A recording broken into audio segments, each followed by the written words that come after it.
Okay friends, in this video we're learning that how to fix the status problem. Okay, normally we are opening our WhatsApp in new version. You can see our status is like this, one by one, but you are accidentally touch any channels. Okay, try again.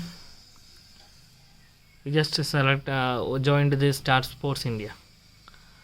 Now you can see our status go to like this. Okay, before we are join any channel, our status is like, you see that, one by one. Now it is like this. How to fix this? Okay, it is very simple method, that just unfollow that you followed channel.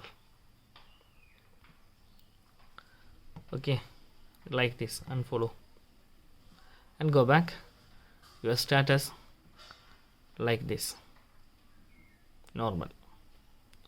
Okay, you can fix like this. Thank you so much for watching.